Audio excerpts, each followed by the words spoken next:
Welcome.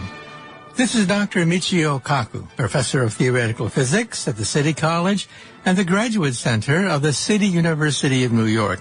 And this is Exploration. Every week in Exploration, we discuss the fascinating world of science, and we summarize some of the big issues concerning science and society. Well, today, instead of bringing on a special guest, I'd like to answer many of the emails and questions that I get. Recently, I was on Reddit.com, and there were about 1,000 questions that came pouring in concerning my latest book. It's called The Future of Humanity, about our destiny in outer space. And it just hit the New York Times bestseller list under the nonfiction paperback category. So I'd like to answer some of these questions, but put them in category form. One category concerns, well, the latest developments concerning black hole physics. How dangerous are they anyway? I mean, we see Hollywood movies about black holes, but really now, from a scientific point of view, how dangerous are they? And then, speaking about outer space, solar flares are in the news. It turns out that scientists now think that in the year 775, the Earth was hit with a gigantic, monstrous solar flare from the sun. And what would happen if we were to hit once again with a monster solar flare from outer space? And then the United Nations recently came out with a report, a rather depressing report, stating that 1 million species on the planet Earth face extinction because of, well, human activity, because of you and me. So we'll talk about what it would be like if we were to be dislodged from the top of the food chain because there is an extinction cycle going on right now, instigated by human activity. And then going back to outer space, the moon is in the news. The Israelis recently sent a probe to the moon. Unfortunately, it crashed. Meanwhile, the Chinese have announced a rather ambitious plan to create a manned settlement in the southern part of the moon. So we're going to have a traffic jam around the moon with NASA, SpaceX, the Chinese, the Israelis, the Indians, all of them putting their sights on the moon. And then on the health front, it turns out that there's a new link emerging between, of all things, autism and Parkinson's. Now, why should that be, given the fact that Parkinson's involves mainly older people, while autism involves mainly young people, but there is a link, still a rather controversial link, but a link for which there is theoretical and experimental evidence.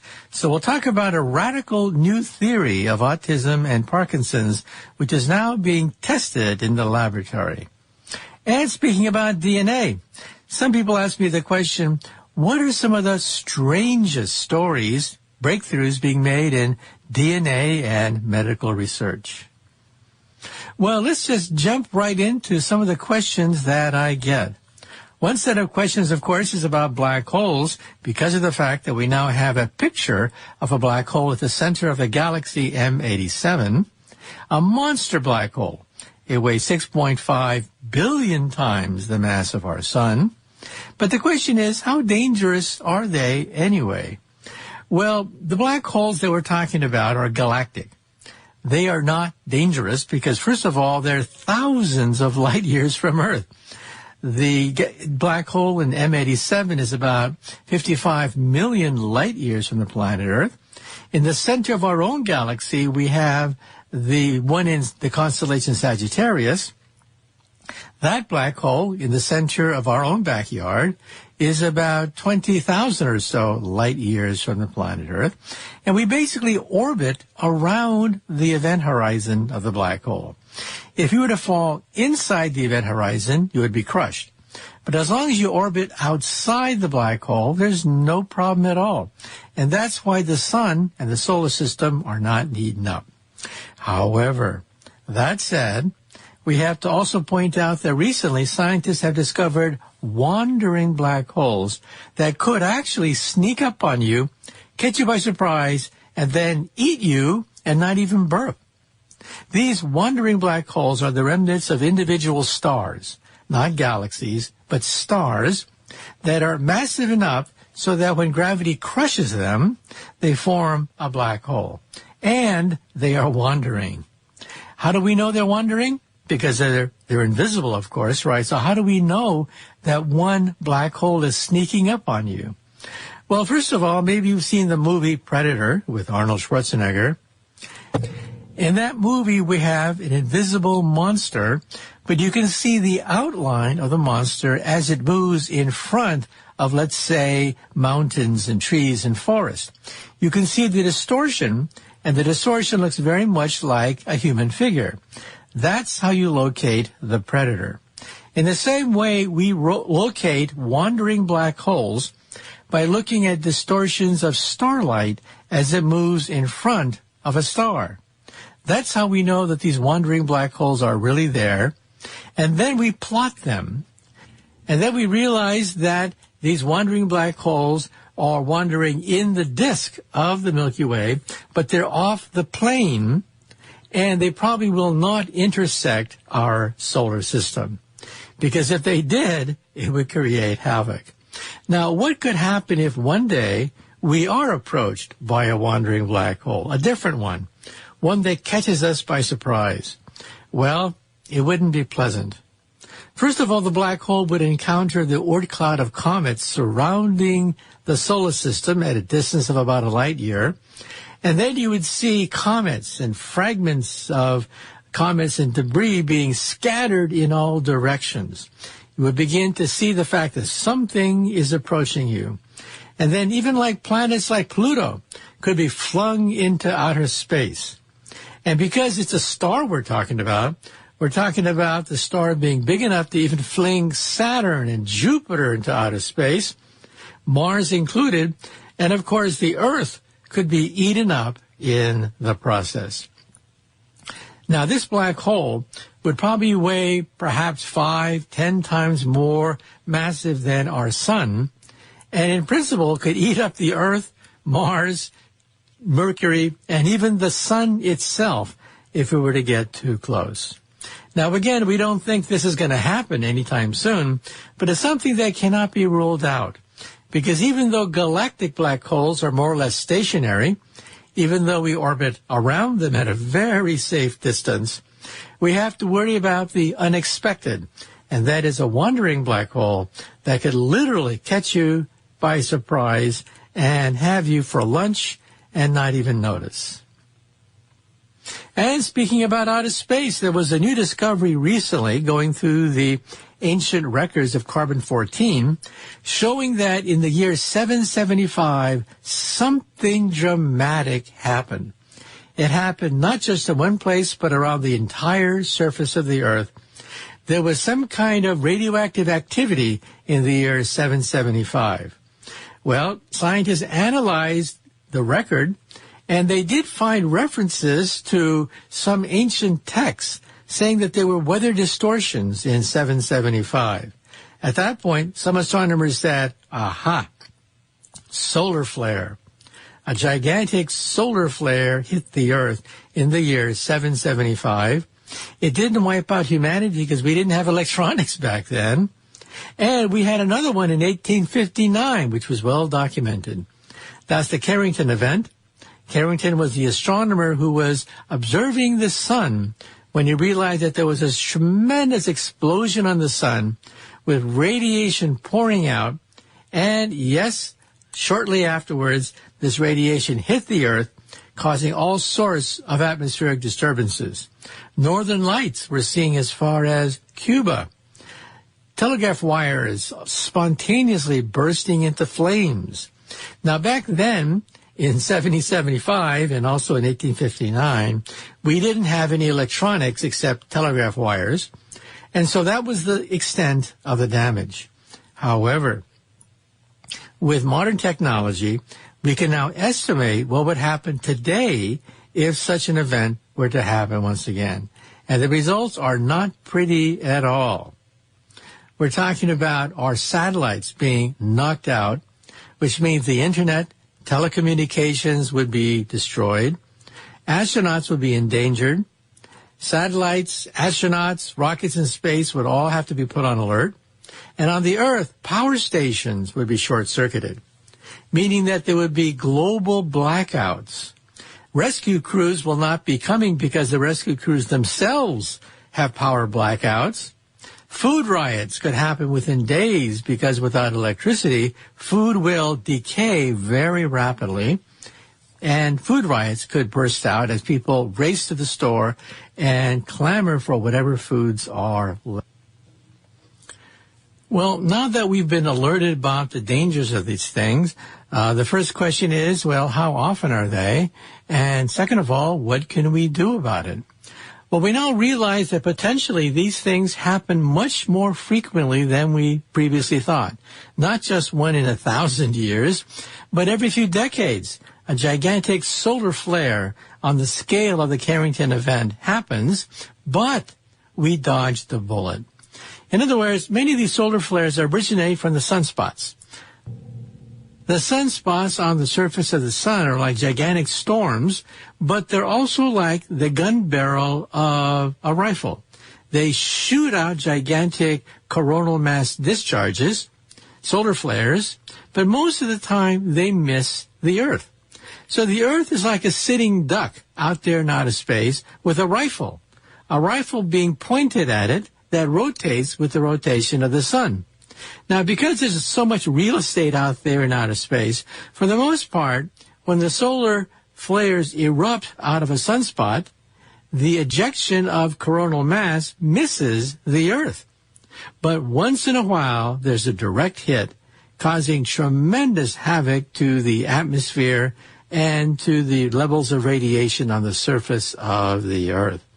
So we know two things. A, they're much more common than we thought, on a scale of several in a decade, for example. One of them practically wiped out the electricity in Quebec, Canada, for example. But for the most part, they missed the Earth. In 1859, there was a direct hit. Apparently, in 775, there was a direct hit. So direct hits are rare, but they are, A, unpredictable, and B, when they happen, watch out. So what can you do about these things? Plenty. You can, first of all, reinforce our power stations, create backup systems, and shield our satellites. It wouldn't take much. We're talking millions, not billions of dollars. But if a solar flare were to hit us now, property damage, we physicists estimate, would be on the scale of $2 trillion. That's trillion with a T, not a B. So we're talking about taking a huge chunk of the economic vitality of the planet Earth if we were to be hit with another Carrington event. So when might another Carrington event happen? We don't know. We just know that it is inevitable. It's a crapshoot. Sooner or later, it's going to happen. We've been dodging the bullet several times a decade, but because there's so much real estate out there in outer space, so far we have been lucky, very lucky to miss these solar flares. And also bad news from the United Nations. The United Nations is one organization that looks at the state of the Earth and comes out shaking its head, stating that we're in big trouble. This time it's a question of biodiversity and life extinction on the planet Earth, the fifth extinction. First of all, according to the United Nations, 1 million species of animals and plants are at risk, and 1/4 of all known plant and animals species are at risk. And just remember that the rate of extinction, according to the United Nations, is now 100 times greater than in the past 10 million years. So we're witnessing a spike in the number of extinctions being taken place around the planet Earth. Now, you might say to yourself, who cares? I mean, after all, we're just talking about some icky spiders and snakes. I mean, who cares about them?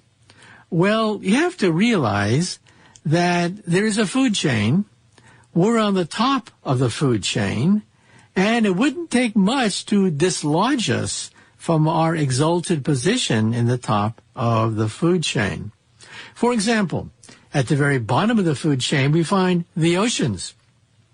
The oceans give rise to algae, plankton, which in turn feed the fish, and the fish eventually feed us. So if something were to be happening to the oceans because of rising temperature and acidity of the ocean, we would be affected because the fish population would drop dramatically. And speaking about fish, take a look at our grains, wheat, corn, soybeans.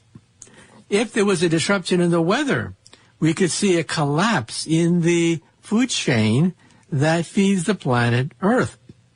And just remember that summer is about a week longer than normal because of global warming. Every farmer knows this. And one day we could see a disruption of the food chain and, well, guess who's on top of the food chain? And it wouldn't take much. It wouldn't take much to dislodge us from our position. So in other words, we've had extinction cycles before. Comets, meteors perhaps, instigated some of these extinction cycles, like the one that wiped out the dinosaurs 65 million years ago. And the conclusion of this UN report is, basically, another comet has hit the Earth. This comet is called Homo sapiens. And also, speaking about outer space, let's talk about the moon. A race to the moon is heating up, not between the two great superpowers, but for scientific and national interests, we're going back to the moon. First of all, the Israelis sent a probe to the moon. Unfortunately, it crashed. However, the Chinese announced recently that it plans to go to the moon, and it plans to go to the moon and set up a base in the southern sector of the moon. Now, remember that when our astronauts from the Apollo space program landed on the moon, they landed near the equator of the moon.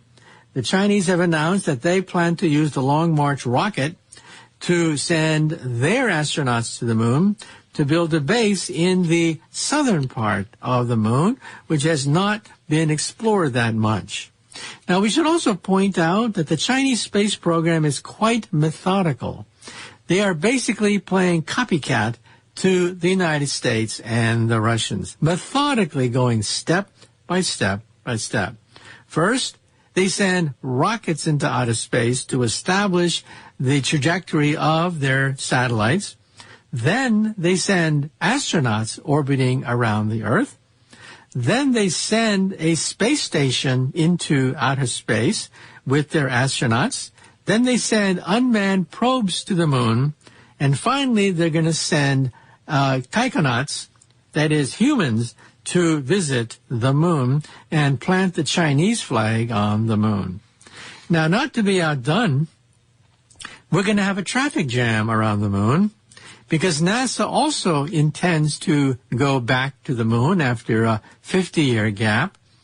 NASA has the SLS booster rocket, which is ready to be fired up, and it has the Orion space capsule. However, that said, we should point out, in all fairness, there are problems. First of all, delays, agonizing delays with the SLS booster rocket, not to mention the fact that in addition to the delays, costs have been skyrocketing. For example, it's been estimated by some analysts that each SLS launch could cost $1 billion. $1 billion for a single launch, and how often are we going to have these launches? Maybe once a year. Well, along comes Elon Musk with SpaceX, who says, bah, humbug. You should inject a little bit of private enterprise and innovation and initiative and risk-taking, and it plans to launch its Falcon Heavy for a fraction of $1 billion several times a year.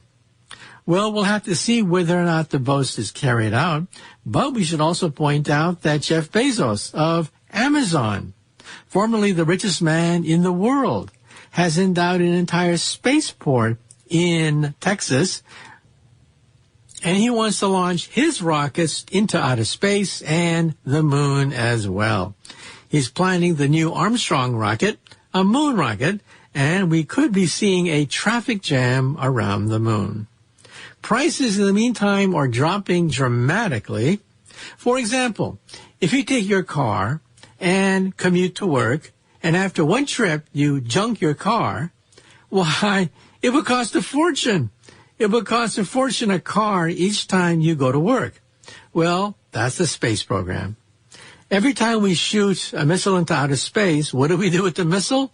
We junk it. We don't reuse it. And that's where the reusable rocket comes in. Elon Musk with SpaceX has on several occasions successfully launched rockets and then retrieved the missile casing itself, dropping costs dramatically.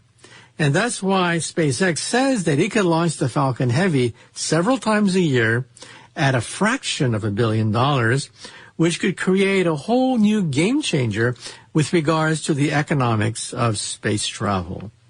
Right now, it costs about $10,000 to put a pound of anything into orbit. That's your weight in gold. So think of your body made out of solid gold. That's what it costs you just to put you into orbit around the Earth. Now, to go to the moon would cost about $100,000 a pound. To go to Mars may cost about $1 million a pound. So we're talking about enormous amounts of money. However, when rockets become reusable, prices are going to drop. And plus technology, miniaturization, the computers, all of them have given us efficiencies that we didn't have before. And so that's why I say that our grandkids, who knows for sure, but our grandkids may be in a position to honeymoon on the moon. Now, I get another set of questions, this time about medicine, and people want to know, what do I think is perhaps the most unusual, not the most substantive, but the most unusual theory that's out there in the medical field? Well, I would have to admit that one of the most unusual theories out there, which may actually be correct, involves Parkinson's disease and autism. First of all, what's the link between these two diseases? Parkinson's affects old people. It causes, let's say, tremors of your hand and body. Autism, well, a lot of young people are afflicted with autism. And that question is, what is the link between them? Well, scientists who've taken a fresh look at both incurable diseases have noticed a few similarities. First of all, there's an unusually large number of people with autism and Parkinson's disease who have problems with bowel movements and their gut, with their intestinal activity. Strange. Why should there be a link? Meanwhile, another theory is being developed, which says that we should really study the germs that exist within our intestines. Now, if you think about it, some people might think, ooh, that's icky. But think about it for a moment. There are hundreds, thousands of germs in our gut, and we really haven't studied them that much, and we don't really know what their effects are. Well, scientists who then taken a look at this realize that there's a very close link between the gut and the brain, of all things. We neglected this before. We didn't think much of it. But it turns out that if you take a look at the neural activity, the blood activity, there's a very close correlation between your gut and your brain. What happens in your gut affects your brain. Now, who would have thought? This means that scientists, believe it or not, are taking fecal material, fecal material, processing it, and then feeding it to animals and giving it to humans, and finding remarkable coincidences in the relationship between fecal material and diseases. First of all, it's possible to raise mice in a germ-free environment where they have literally no diseases, no bacteria in their gut. And then you suddenly give them food that has fecal material with lots of germs on it, and immediately they come down with a whole horrible set of symptoms which seem to resemble, to some degree, autism and Parkinson's disease. Amazing. So this is still a theory, but it's a theory that's now being taken rather seriously to look at the relationship. Maybe the gut, which was once considered to be off limits for aesthetic reasons, maybe that bacteria in the gut has something to do with defects in neural activity. It's a novel idea. There's several interesting clues that are being pursued, and there's some actual results showing that, yes, indeed, maybe there is a link. So maybe it's not an accident. Maybe it's not an accident that people with Parkinson's and autism suffer from constipation and many other gastrointestinal ailments. Maybe there's a link. And another question has come into me, and that question is, well, what are some of the strangest developments that I follow concerning DNA research and cutting-edge neural research? What are some of the most interesting, unusual results? Well, one result, which was controversial when it first came out years ago, is now being pretty much accepted by the scientific community, and this concerns the people of Mongolia. When you analyze the Y chromosome is inherited from the father. Not just that, but it's inherited without mutations and alterations from the father. So when they analyzed the Mongolian people, they found something bizarre. And that is, most of them seem to have the same Y chromosome. Now that sounds ridiculous. It seems to indicate that maybe one man or his descendants gave birth to most of the Mongolian people. And by doing that, we find that, my God, perhaps, just perhaps, it was Genghis Khan. Genghis Khan and his children, which literally gave birth to the Mongolian people. And sure enough, if you read ancient texts about the lifestyle of Genghis Khan, you realize that he had huge harems. He would collect these huge harems and concubines every time he conquered a people, and perhaps that's where the Mongolian people came from.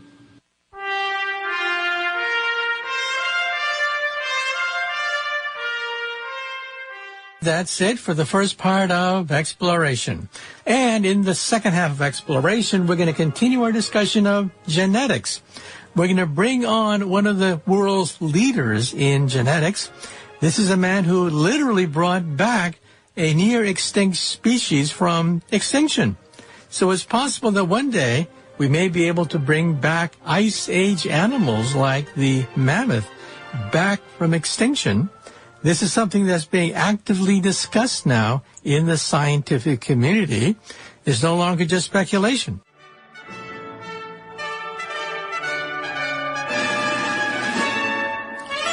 Welcome. Once again, this is Dr. Michio Kaku, Professor of Theoretical Physics at the City College and the Graduate Center of the City University of New York.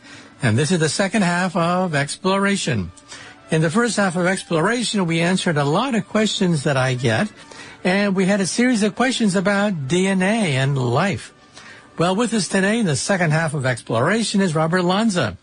Dr. Lanza made history when he was able to take the DNA of a near-extinct animal and literally bring it back to life. And it means that one day we may be able to take the mammoth, extract usable DNA from the mammoth, inject it into a female elephant, and who knows, perhaps a mammoth will be born. And this, of course, has ethical and scientific implications. And so once again with us today is Dr. Lanza, a pioneer in biotechnology, will talk to us about the frontiers of what happens if one day we can control our own genetic heritage. Now, Dr. Lanza, I understand when you were a child, you had a very interesting interaction with your family and as a budding scientist with real publishing scientists. Could you elaborate? and I went to the ponds to catch snapping turtles and would climb trees to catch screech owls and flying squirrels. And so I'd go on these long trips trying to figure out the universe. And even at that age, I was in awe at the world. But unfortunately, my parents and none of my sisters had finished high school, so I too was placed in this slow class with the kids that used to throw the spitball. So I came up with this I know plan. that. Yeah.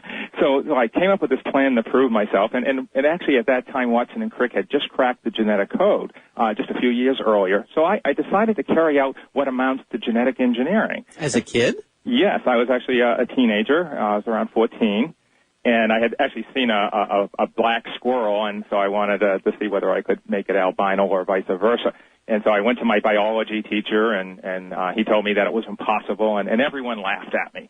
But I was determined to prove him wrong, so I went into my basement, and I figured out actually how to alter the genetic makeup of a white chicken to make him black by transferring genes from the pigmented chicken. And my mother thought I was just trying to hatch chicken eggs. So I decided, to really prove this, I really needed to work with someone who understood that stuff. So, to me, the greatest place on the planet was Harvard Medical School. So I saved up my nickels and dimes and took the buses and trolleys into Boston. And it actually took me half a day to get there. I didn't even know where I was going. So I tried to go in through the front door, and the guard didn't let me. It was sort of like Dorothy in The Wizard of Oz, when the palace guard said, "Go away." But rather than leaving, I went around the back and I waited by the Dipsy dumpster, and I saw this little short, bald guy walking up with khaki pants and a bunch of keys. And I thought, oh, here's the janitor. So he opens the door, and I just sort of slip in. And a little way down the corridor, he says, "Well, can I help you, sir?" And I said, "No, I'm looking for a Harvard doctor." Now, what I didn't know was that was Stephen Kufler, chairman of the neurobiology department. He had just been nominated for the Nobel Prize. Is that right? Yeah, so I thought that he was just the janitor, and so I told him that I was friends with the janitor down the street from me, and that I worked in the cafeteria. And so he asked me why I was there, and I said I was trying to, alter the genetic makeup of a white chicken, and then I went on, explaining about DNA, thinking, he doesn't have a clue. And then he actually said, "Well, I know someone that can help you." And he brought me upstairs, past all the spaghetti wire and all to Josh Thanes, who now runs actually the Brain Center at Harvard. And he was just a grad student at the time. So after talking with Josh all day, they invited me back to repeat those experiments, and the work was ultimately published in Nature in 1974. And every now and then I would go back and the janitor would show up, and I was always so excited to see him. And it wasn't until later that I realized who he was. So that was actually how I got into the hard science. And where did you get the equipment for your high school project interfering with the genes of living organisms? Where did you get your equipment? Well, it was really very challenging. You have to remember I was just a little boy, very short. I didn't look very old. And, I'd be trying to get syringes, so I'd be at the hospitals trying to convince the doctors to give me syringes. And then I would go to another hospital and convince them to give me penicillin. And there was actually a gentleman who actually worked at one of the state labs who had a centrifuge in his cellar. So I put these all together and managed over a period of time to figure out how to do it in a very crude way. So you created your own biotech laboratory in your basement? Yeah, right next to the furnace. My mother actually had no idea I was doing it. Amazing. When I was a kid, I built an atom smasher in my garage. You're kidding. I had to go to Westinghouse. So you understand. Yeah, I went to Westinghouse to get 400 pounds of transformer steel and 22 miles of copper wire. Wow. To build a 2.3 million electron volt Betatron in the garage. And you, as a kid, was out there meddling with the genes of living organisms. Yeah, I mean, it was a fun time. Okay. Well, moving on now. Let's talk about cloning. We've heard so much about cloning in the media. Arnold Schwarzenegger even had a movie where he met his clone, and the whole movie was based on criminal clones. Mm-hmm. Well, what is a clone, and how far are we in terms of being able to clone animals, primates, and maybe even humans?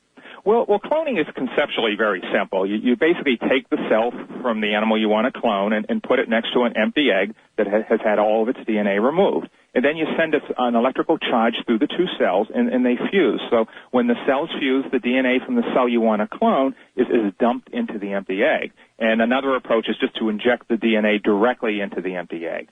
The next step is to use chemicals then to fool that egg into thinking it's been fertilized. And so then this cell starts to divide, and you end up with an embryo that can then be placed in a surrogate mother. And then if everything goes well, you can end up with a genetically identical copy of the animal you want to clone. And, of course, we've cloned at this point many dozens of species. We've cloned endangered species, glow-in-the-dark mice, whole herds of cows. In fact, there have been many farm animals, goats, pigs, cows, and even pets such as cats and dogs. Now, we had a chance to interview Ian Wilmot, the Scottish scientist who actually cloned Dolly. Explain to us exactly what he did. What was Dolly, and was Dolly premature age? There was some controversy about that. Well, yes, Ian Wilmot was the first to actually clone a mammal from an adult cell. And so he actually took a cell and went through the methodology I just described, and then that DNA was placed into an empty egg from another sheep.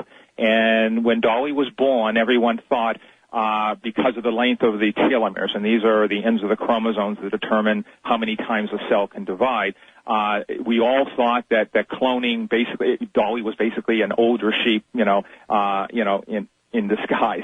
And so what we actually did is published a paper in 2000 that actually showed that wasn't the case, that you can actually start out with an old senescent cell that's decrepit, and the cloning procedure actually restores that cell to a youthful state and allows it once again to start dividing into an entire organism. So it actually turns out in the end, using not only just sheep but also cows and mice, it's been shown repeatedly now that in fact cloning is like a little time machine. You can actually rejuvenate that DNA and actually end up with youthful cells. So in other words, you are literally turning back the biological clock, resetting it back to zero when this clone is born. Absolutely. In fact, in some of the experiments we did, we actually were able to turn it back even more so that the cells actually had twice the lifespan that they normally should. Again, the process is very irregular, so there's a possibility that, that they may actually live shorter or longer, and a lot of that depends on many factors. So, in other words, the cloned animal, in some sense, may actually be an improved version of the original animal with longer telomeres? Well, certainly at the cellular level, we know that is the case. Now, obviously aging is very complex. There are other environmental factors that go into it. But certainly at the cellular level, we know that in some of these experiments, we actually have cells that live quite extensively longer. Okay. Now, what kinds of animals have been cloned? I understand that pets have been cloned, and I even went to Dallas, Texas with a film crew from BBC Television where we went to a ranch where we saw clones of clones of clones. And one series of animals, we had like 8 animal calves all lined up in a line. They were all identical twins. So what kinds of animals have been cloned? Well, the list is quite extensive, starting from mice, rats, and rabbits, again, all of the various farm animals, goats, pigs, horses. In fact, we created an entire herd of cows that actually was making human proteins in their milk that were genetically modified. On top of that, of course, there are multiple different endangered species that have now been cloned. So in theory, virtually every mammal should, in the future, be able to be cloned. Now, in the newspapers, every once in a while, some oddball announces that he's done the first human clone. However, as I understand, no primate has been successfully cloned. What's the status with regards to cloning primates and humans? Well, as you point out, cloning primates, including humans, has been problematic. Back in 2001, we were the first group to clone the first early stage human embryos, and we were doing that for generating stem cells, not for reproductive purposes. And even to this date, the technique isn't perfected. Of course, there was the Wong scandal where for a while we thought that someone had that technique worked out.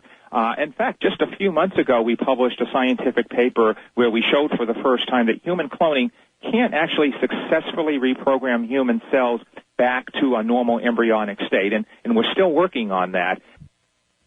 Now let's talk about your work, which is nothing less than fantastic. First of all, with endangered animals, you've been able to essentially bring back to life, genetically speaking, organisms that have been dead for 25 years. Explain your work. Well, as you know, about 100 species go extinct every day, and those genes are lost from the planet forever.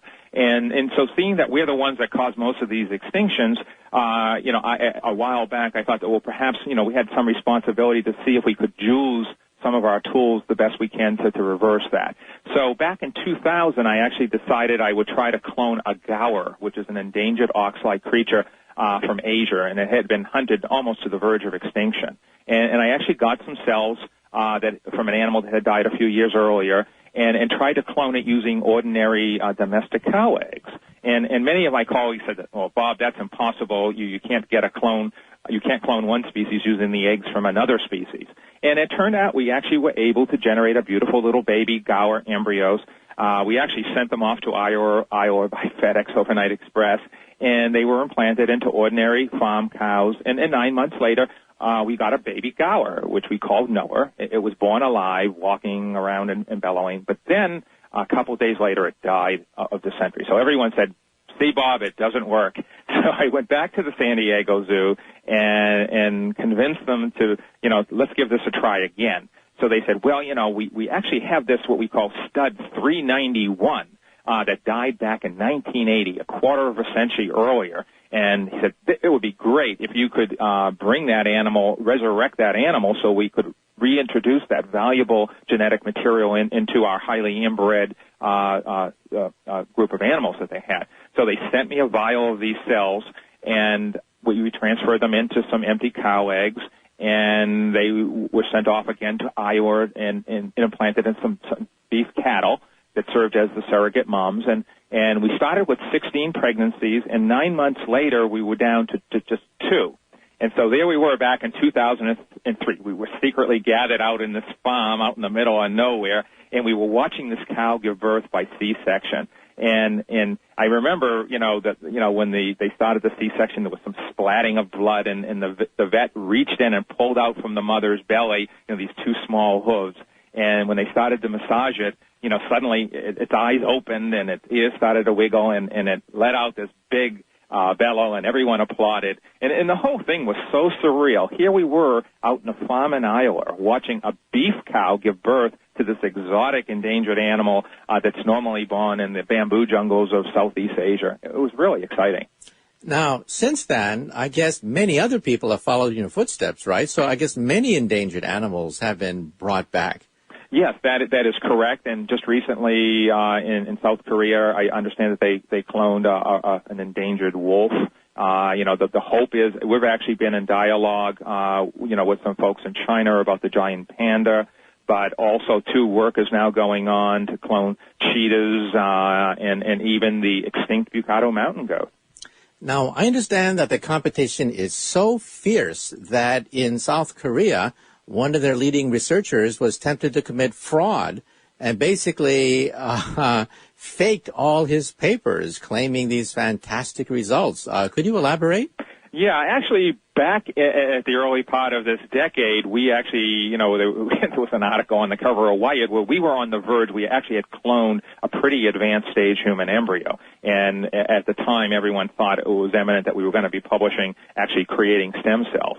And then just out of the blue, this group in South Korea, which no one had any knowledge of, published a paper in Science saying they had done it. So obviously this individual thought he could do it, and his name was Wong. And unfortunately, it turned out many years later that the whole thing had been fabricated. It was just a complete disaster. It actually, terminated most of the research we were doing. Everyone had just assumed that this feat had been accomplished. It was one of the biggest scandals in scientific history. It was just terrible. And in fact, some of my colleagues were wondering why he did it, to disgrace the whole country, because at some point it would come out. However, the leading theory is that he probably thought that some group around the world was going to do it anyway. So why not simply beat them out by a few months to a few years, and then people will forget. people will overlook things and not go into the details and find out that he was a total fraud. No, absolutely. I know he was convinced that in a few months we were going to publish a paper showing we could do it, and then everyone would say, "See, it works," and then he would have gone on and got his Nobel Prize. And in fact, the government gave him millions and millions of dollars and literally thousands of human eggs. And so I'm sure he was certain that he would be able to achieve it, and no one would ever know. In fact, he pulled into his group, some of the top cloning experts in the world. Shatton and even Ian Wilmot in the end was working with him. So I'm sure he figured out with all of the brain power and resources that this would be pretty simple to do. And as you know, it's turned out to be a lot more difficult than anyone thought. Now, let's talk about something that is science fiction, Okay. Bringing back extinct animals, including the Neanderthal. Mm-hmm. On this show, we've had people that are very interested in sequencing the genome of the Neanderthal, our nearest species, which died out tens of thousands of years ago in Europe.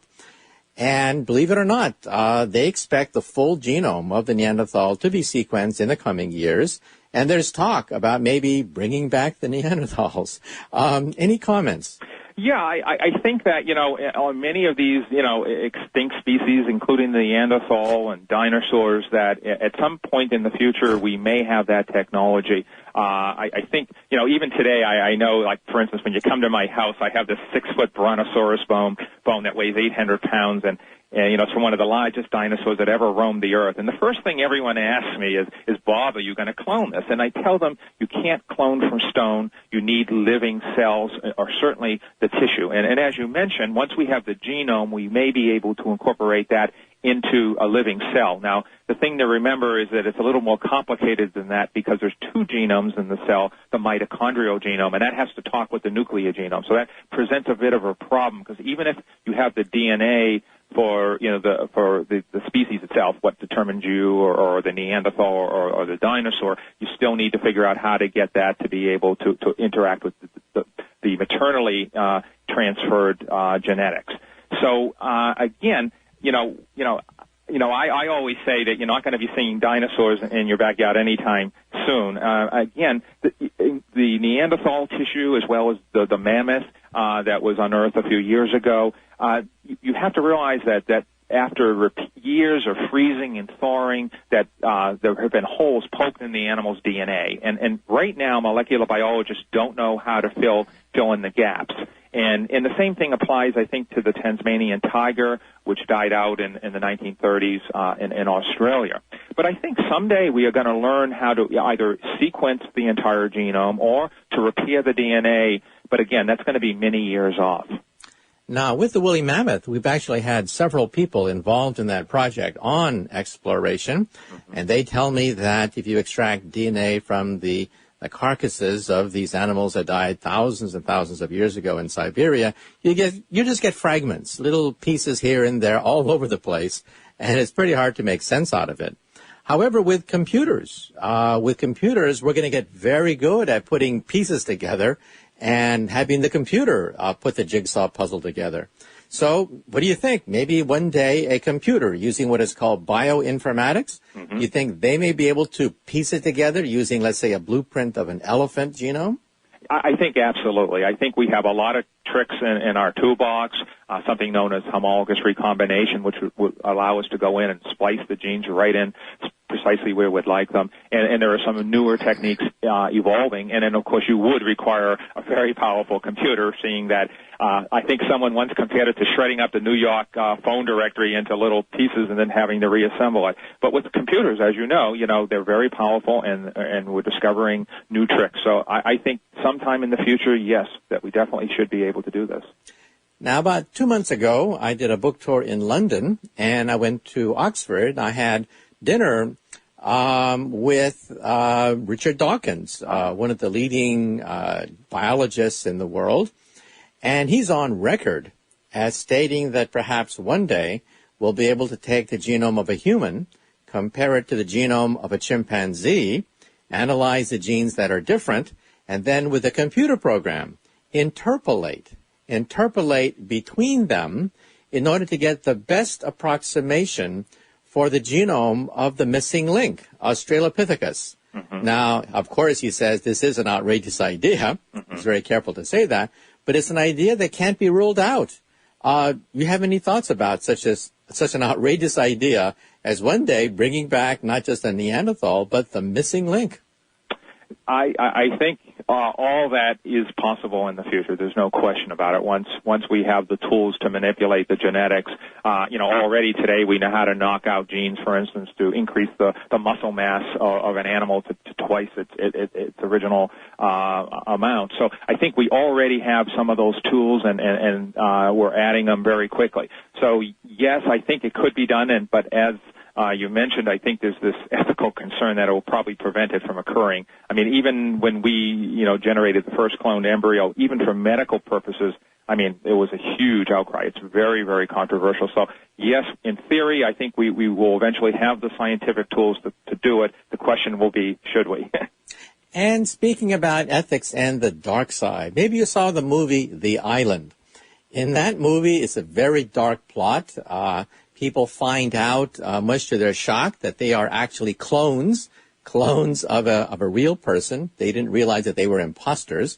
They always thought they were real humans, but they were cloned in order to harvest the organs of their body. In other words, they were raised to be killed so that the organs of their body could be harvested and then given to a rich man who actually paid big bucks to have their body cloned.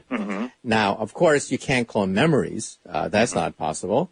But do you think that is the way some people are going to go, or you think we'll simply grow organs separately from having to clone the entire body? Yeah, well, I think there's a consensus in the medical and scientific community that you would never allow any kind of a clone to go past the first several days of cell division. So it would be smaller than, the head of a pin. So I think what we would do is what we're doing now is you would create embryonic stem cells or what we call now iPS cells for pluripotent stem cells. And those cells are immortal and they grow, and we can now turn those into virtually every cell type in the body. And through a new techniques that are developing in a field known as tissue engineering, we can reconstitute those into more complex tissues and structures. In fact, I published a paper with Tony Ataller a number of years ago where we actually used cloned cells from a cow to grow in the lab kidneys that actually were able to remove toxic materials when we transplanted them back into the animal they were cloned from. And those cells were very smart. They had assembled into the glomeruli, into all the various elements of the kidney. And since that time, work has been done to grow in the lab entire bladders that have been used in patients. And in fact, there's work now where people have actually created primitive beating hearts using this tissue engineering technique. So one day you're going to go to the hospital, we'll take a skin cell, and we'll just grow you up a new kidney or whatever you need. And speaking about that, I went with a film crew from BBC Television down to Wake Forest University, where you're also a professor. And we actually went through Tony Atal's laboratory where we photographed heart valves that are opening and closing, heart valves that were grown from your own cells. So now we can grow bladders. The first windpipe was grown recently. Now, where is it going to go? Are we going to be able to grow, for example, a liver? If that happens, think of all the people who die because they don't get a liver in time, like Mickey Mantle, the great baseball giant, died of liver failure. Is the liver, the pancreas, are they coming? Absolutely. We're making enormous progress on tissue engineering virtually every organ system in the body, including bones and tendons. And also, too, we're now on the forefront of what we now are able to do is to actually a new paradigm in medicine where we're able to actually generate early developmental cells that only exist transiently in the embryo and use them to repair the adult body almost like nanoparticles. So, for instance, we published a paper a couple of years ago where we created what we call these hemangioblasts, and they were like ambulance cells. And when we injected them into the body, we found that in animals that had had massive heart attacks, that it actually cut the death rate in half, a simple injection. Or in animals where, for instance, they would otherwise have their legs amputated due to lack of blood flow, we completely restored the blood flow by injecting these cells. In the same manner, the liver, we believe we have cells that will be able to repair that. So I think in the next few years, you're going to see a lot more of this work published, and yes, I think you're going to be able to repair virtually any worn out or dysfunctional tissue in the body. Well, that concludes our interview with Dr. Robert Lanza, a leader in biotechnology who made history when he literally brought back an animal once thought to be on the verge of extinction back to life. And it makes you wonder, is it possible that one day we could control our own genetic heritage? Well, there's a new discovery being made that could very easily generate a whole slew of Nobel Prizes, and that is CRISPR technology. It's now possible to literally edit, just like you edit a book by cutting it apart and underlining certain parts and rejoining them. It's possible to edit our DNA, almost like editing a book. This is potentially revolutionary, but it also raises tremendous ethical problems, so much that in the field of biotechnology, hastily put together conferences have taken place where scientists are rapidly trying to digest the ethical implications of all of this. So no longer are we talking about somatic gene therapy, where you change the genes of an animal for just one generation. When that animal dies, the genetic mutations also die with it. But you're now talking about changing the entire germline. That is, the entire genetic heritage of a species. It really makes you think about the consequences of this technology.